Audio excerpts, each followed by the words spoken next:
Like, it's not pay for play, but it's pay for play. I mean, that's what's happening. You know, you're looking around and you're seeing kind of super teams being put together. You're seeing guys leaving schools and getting six-figure deals to go to other schools. Hopefully we can come back into place to what it needs to be and truly regulate it at the point where we have a player that's capable of getting on a commercial because a company wants to use them, then that's awesome.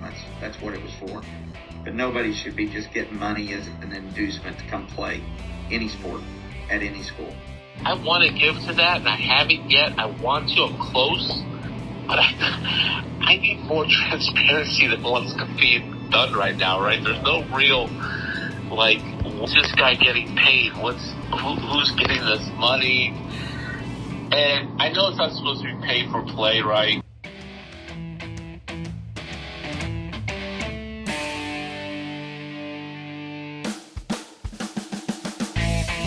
Those are the voices in and around Maryland athletics, each telling you about how the new college landscape of name, image, and likeness has changed their rules and what Maryland's doing to compete in the new outlook of college sports. Hi, and welcome to Under the Shell, presented by Terrapin Sports Central. I'm Brendan Weissel. Sam Jane. Michael Big Mike Howes. And this is Under the Shell.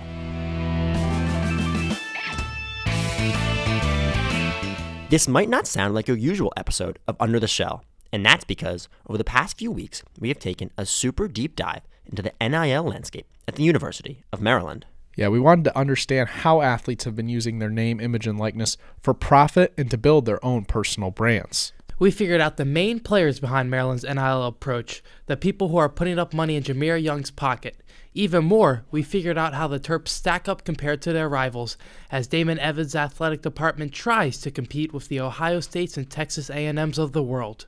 Today, we are going to be talking to players, coaches, NIL directors, licensing agencies, and more. Stick around to hear how the new NIL landscape is affecting your Maryland Terrapins and why you should care. So, NIL has clearly changed the way that college sports are heading and where it even is right now. But how much is it really impacting people day to day, guys? The director of NIL services for Maryland Athletics, Grayson Wagner, told us over 200 student athletes have disclosed an NIL deal via Open Doors. With over 200 student athletes in total, that means the majority of athletes don't yet have deals. But that's also completely reliant on the deals that are disclosed to us through Open Doors. So there may be more out there as well. But that's kind of the number I would look at would be the probably 30 to 40% range. Wagner ballparks that just 30 to 40% of athletes at Maryland have signed a singular deal or more. But every program has at least one student-athlete ink an NIL deal. Since July of 2021, college athletes have been able to profit off their name, image, and likeness, an issue that long drew controversy throughout the college landscape.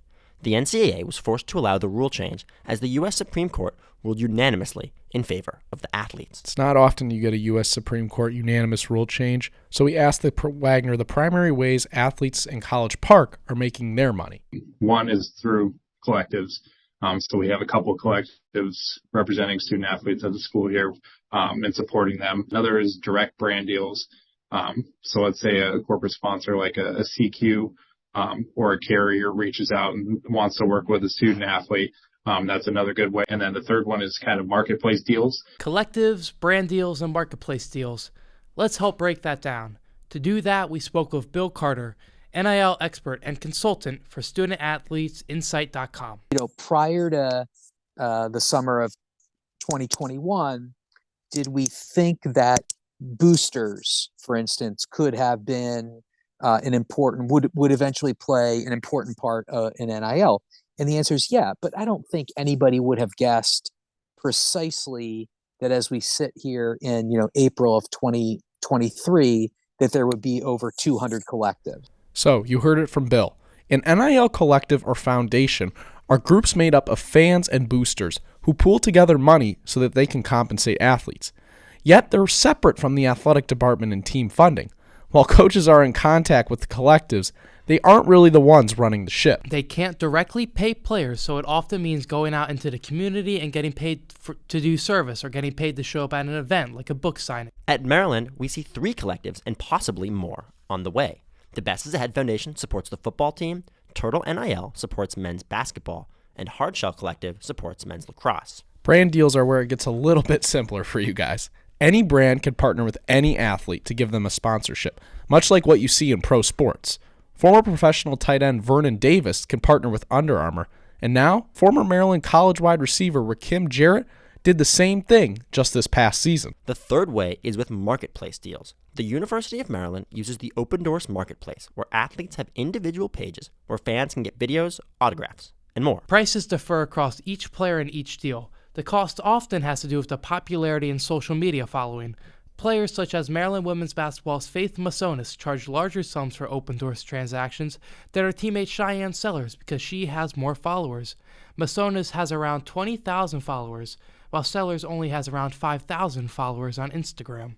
The landscape of college athletics had to react fast to adapt to the new NIL game. To understand more how universities were dealing with that, we asked Mark Hyman, the director of the Shirley Povich Center for Sports Journalism at Maryland, what he had seen change in the past 2 years. It's really changed, I think, the power dynamic in college sports, and I think that that's been difficult for some in college administration, athletic administration, to adjust to. Unlike the professional sports leagues in America, there is just no regulation of what fair compensation and deals look like. This means the marketplace for each athlete can depend on the school they play for and that specific donor base. And there are all sorts of compliance issues which are very complicated and which neither the NCAA or member schools have really figured out. The relationship between the work that students do and the compensation that they receive, that's the Wild West. I mean, you can sit outside a car dealership and sign autographs for an hour, and what's that worth? Is it worth $50,000? At some schools, it probably is right now. And the specific value a player is worth is where it can get confusing, and feelings inside locker rooms can get hurt. Former Austin Peay women's basketball player Breanne Alexander and sister of Maryland women's basketball player Brene Alexander spoke to just that. I'm clearly the better basketball player. My name, image, likeness is clearly the one that's pushing this program, to wins.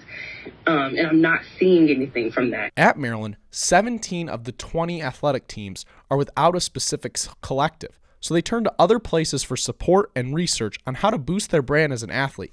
This comes in the form of education, Mike. The first is through the athletic department. Here's the NIL Director of Services take on the education. We just did some sessions with CQ a couple weeks ago about financial literacy, making sure that there's preparation around that. But I'd like to have more consistent education throughout the year as well, that we kind of build up and make sure that the student athletes are, at the end of the day, also seeing value in it. For those who have a collective, they can lean on them for support as well.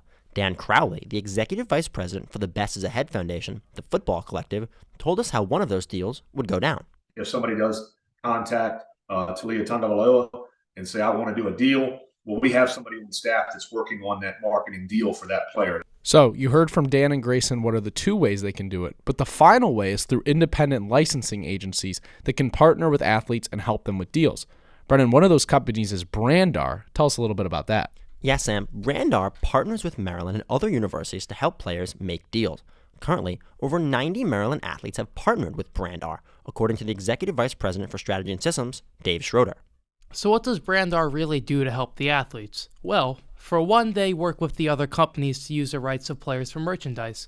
When Maryland baseball pitcher Ryan Ramsey threw a perfect game just last season, Brandar helped him receive money by creating shirts to commemorate that special moment. But the second way that Brandar can help is by leveraging an athlete's NIL in with universities to create partnerships that go beyond just the one player. So when you see Julian and Angel Reese out on the Bobby promoting Outback Steakhouse new jumbo deal, that's the type of deal Brandar would help facilitate, B. Exactly, Sam. Those deals with two or more players. And Dave Schroeder said the third way they help athletes is with the media. Student athletes are almost twice as effective as influencers over non-athletes, and so there's a ton of value in that. Here in College Park, Maryland fans can look forward to a deal next season that Brandar helped create. We're really excited about what we're launching for our sideline apparel with Under Armour in the fall. So that's a great example of, we'll have in the fall, we'll have the jerseys that the football players wear, of basketball, those kind of things, and it'll extend then into Olympic sports as we go. Brandar serves as the middleman to help players get deals. But despite that, not all fan bases, deals, and collectives are created equally. Maryland football was one of the last Big Ten schools to launch a collective, but now they are working to compete with the others. NIL opened in June of 2021, so not even 2 years ago. And I think because of that, that's when conversations really started for me to think, how can I help Mike Loxley achieve his goal of competing for a Big Ten championship? A year later was last summer, and that's when we really sat down with Coach Locks and said, here's our business plan. Here's what we think we can do. The University of Maryland does not have an NIL program in place for Maryland football. And every other school in the Big Ten has a program except for Northwestern at the time. While Crowley may know where the money is going, the lack of education on what NIL is and where the money is going is scaring some supporters off from giving to the collectives. Yeah, be longtime booster of Maryland athletics and current mentor for players on the football team, Fernando Palacios has his doubts. I want to give to that, and I haven't yet. I want to. I'm close, but I need more transparency than what's being done right now. Right? There's no real what's this guy getting paid? Who's getting this money? Maryland athletics is still trying to educate fans about the scope of NIL in this new era of trying to raise money for collectives as well. The Terrapin Club, which is Maryland's in-house way to help raise money for the athletic department, has a goal of raising $25 million annually from more than 10,000 donors, according to the department.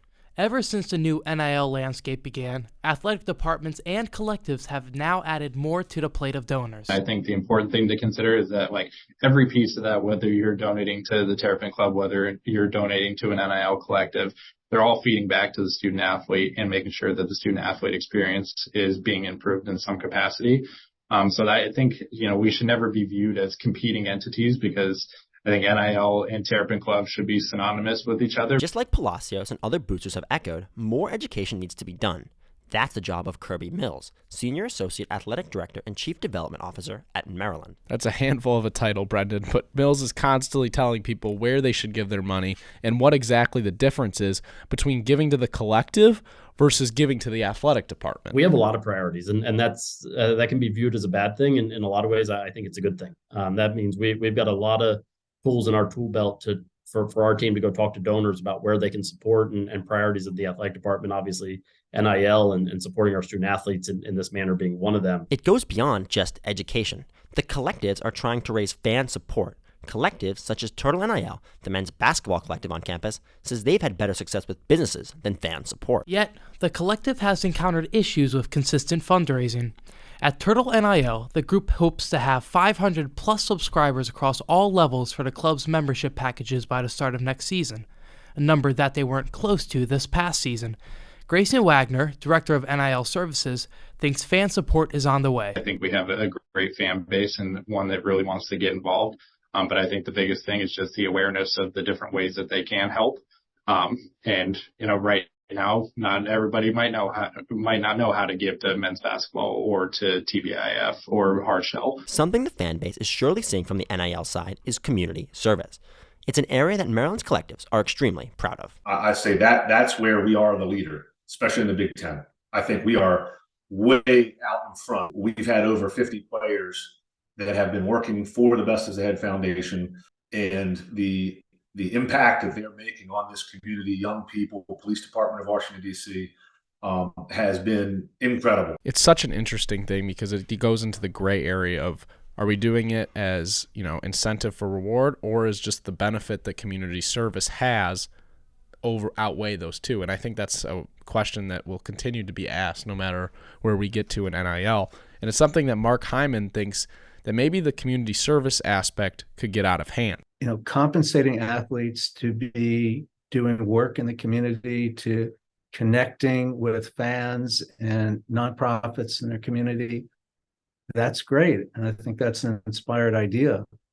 Problem with collectives is that they can be abused, and they can be a vehicle for funneling money to athletes for work, and valuing that work in unrealistic ways. While Crowley believes they are the leader in what they can give back to the community because Maryland's location within the DMV, their players' supposed values are not quite there. Yeah, Mike, we looked at the On3 Sports Value Tracker to see how Maryland players stack up with the rest. But we need to make one thing clear about On3 and the data they provide.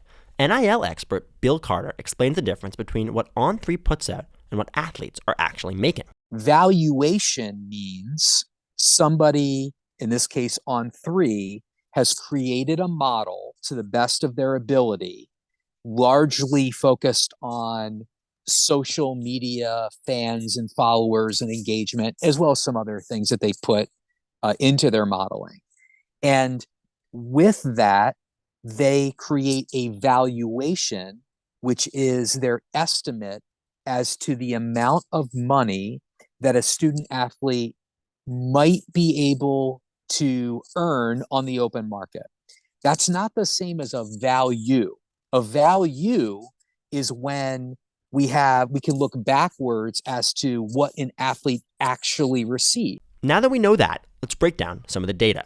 Figuring out specific marketplaces for players is not concrete, but we can get an idea of where Maryland stacks up based on the valuation.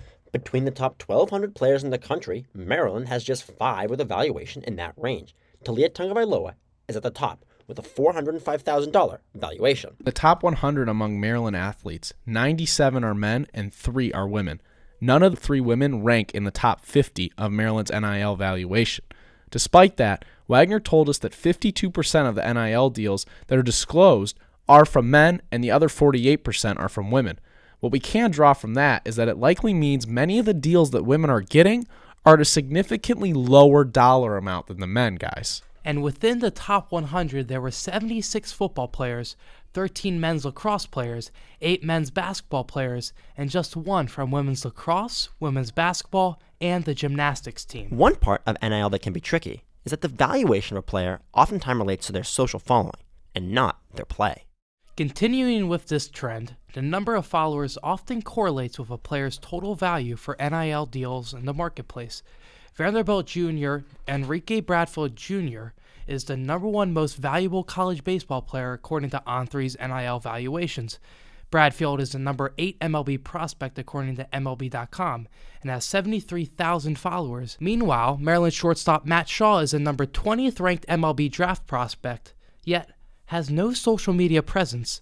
The lack of a social media correlates with Shaw not reaching On3's college baseball rankings, while also not being on Maryland's top 100. Let's discuss the one place where Maryland clearly excels in NIL. Just like most things, it's men's lacrosse. Of the 23 players listed on the On3 tracker, Maryland has 19 of them. All 19 of those players and more on the roster have deals with the Hardshell Collective.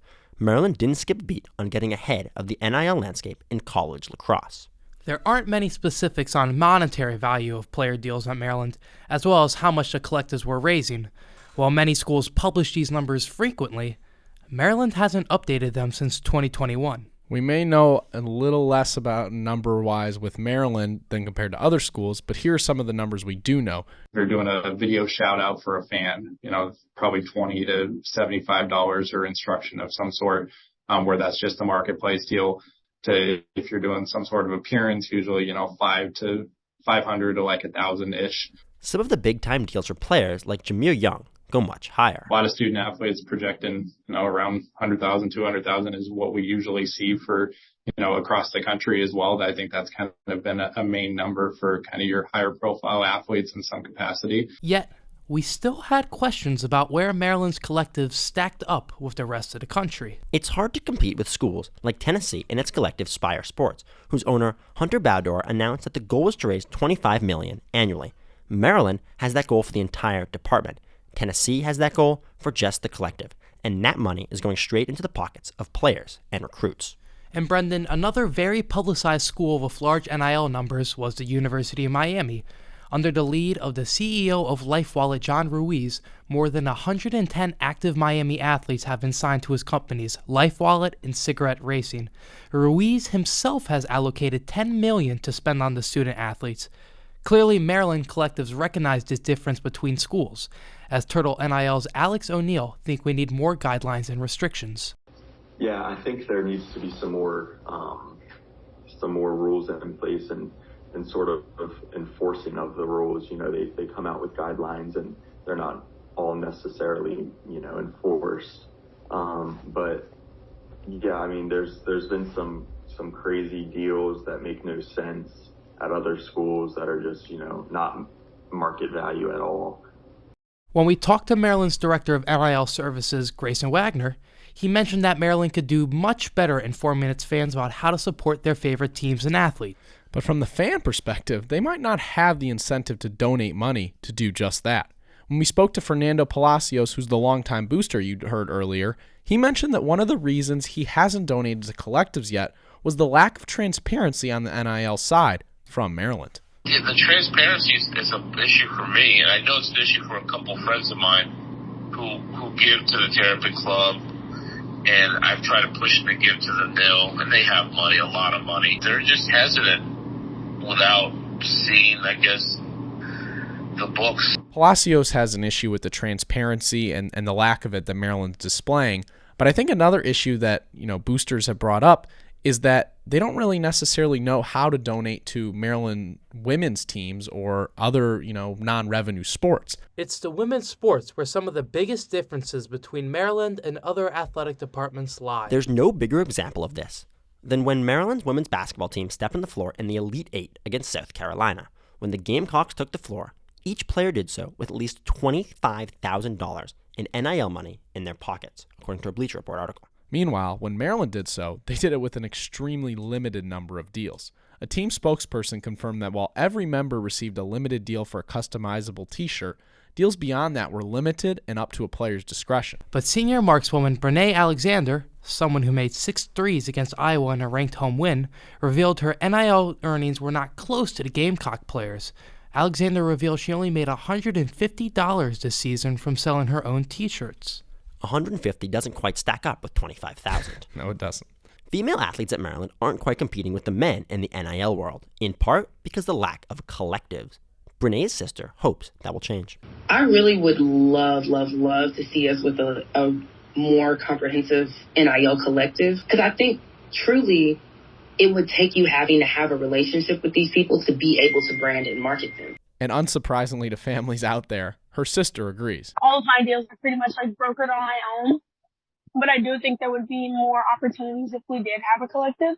With no collectives, the weight of NIL falls on the athlete's own brand and self-advertising. Social media is the largest avenue that women are able to utilize for NIL money, along with Open Doors, which is a vehicle for student athletes to make videos and report deals. According to the data we received from Open Doors through June of 2022, 93% of nationwide donor compensation goes to male student athletes, while 72% of fan compensation goes to those same players. So what's the difference between those two? Nationwide donor compensation means people that are giving to the athletic department that have, large sums of money. Those are your boosters. Those are your Fernando Palacios from what you heard when him talking earlier.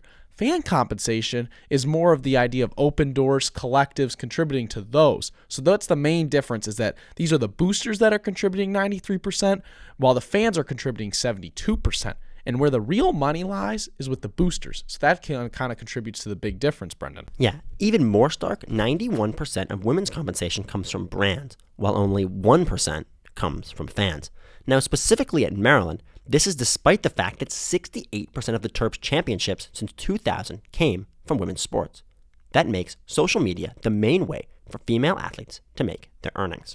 Kylie Goff, a player who Coach Mark Montgomery says he thinks is one of the top NIL people here at Maryland, spoke to her experiences with NIL. I'm not picky, and I don't care. I use my social media to promote softball and my NIL. That's all I care about. I don't care what's on my Instagram. I don't care if I'm posting something very stupid.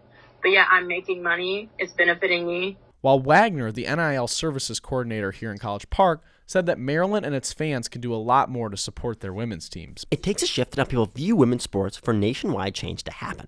But the lack of collective for the Terps women's basketball team is a striking difference between them and programs of their standard on the court. The lack of gender equity is one issue that is consistently brought up in talks within those in college sports. But another one is some of the morale questions that NIL raises. Maryland's collective leaders all emphasize that one of the great differences between them and other schools was the community service that they provide. The Best is Ahead Foundation and Turtle NIL stress that one of the ways they improve athletes' lives is through community service. We talked about it earlier, so while this clearly helps areas and neighborhoods around the DMV, which is nothing but positive, it also makes people wonder about the ethical practices of volunteering for incentive. And even Mark Montgomery, Maryland's softball coach, had serious issues with this practice. When you're getting paid $25,000, $50,000, $100,000 to go read a book to a school child, we have issues. That's wrong. It's wrong. It doesn't matter how they do it. It doesn't matter how good they are at doing it. It doesn't matter that we're going to do it because we have to, because they're doing it. It's wrong. Beyond that, the lack of regulation with NIL on a local and national level gives way to questionable deals. Brianne Alexander revealed how her sister, Brene, thought she had to deal with a photographer to take pictures of her playing basketball. But it wasn't quite that. The kind of exploitation of some of the athletes, there was a man that had reached out to Brene about photography. All of his portfolio that I looked through was him just taking pictures of like barely legal girls in lingerie. It's why Brene is frustrated with the lack of regulations that allows maybe for the exploitation of athletes. Any like average Joe on the side of the street can like be like, hey, I want to give you an NIL deal for X amount of money for whatever reason. As I said, I think there are huge challenges in terms of enforcement of NIL, legal issues around NIL that are very complicated. There is no federal law that regulates NIL. Every state has its own law that pertains to NIL. So you can imagine how ridiculous that is, because we essentially have 50 different standards for NIL. This is why many, like head baseball coach Rob Vaughn, are saying, I mean, it's the Wild West right now. Vaughn's sentiment is shared by the coach on the other diamond, Mark Montgomery, who thinks that the purest form of NIL emerges in the non-revenue sports like softball, where players like golf can make money off their own personal brand rather than the secret, massive deals that collectives can provide. But others disagree, Sam. It's why the topic of NIL is such a hot button, as everyone across the country is trying to figure out what the future holds. Here in College Park, those same questions are being raised, especially when NIL becomes a huge part of the recruiting process. Labs told us in one of our meetings for the mentors, he's like, first thing out of their mouth, not how's your university, what's the academics like, you know, how's the school, how's the team. It's like, how am I going to get paid? Who's going to pay me? And what am I going to make? With money being a big factor, schools across the country have so many players leaving and joining the transfer portal. According to On3, more than 20% of Division I scholarship men's basketball players have entered the transfer portal. So what does Turtle NIL and Alex O'Neill think about that? We don't speak to any recruits or transfers until they're enrolled. So, but we do try to, build our brand and have a nice, website and trying to build out social media and stuff. With NIL only in its second full year, Maryland is working on educating players on the market and educating boosters on the right way to support. There are so many variables to Maryland's NIL scene. We try to take a look at who the major players are, how they stack up with the programs they want to compete against, and where the resources might be failing some of its athletes. We talked to over 15 sources in and out of the university, and here is what we know. We know that Maryland's collectives might lack some of the transparency within its fan base that other NIL systems might have.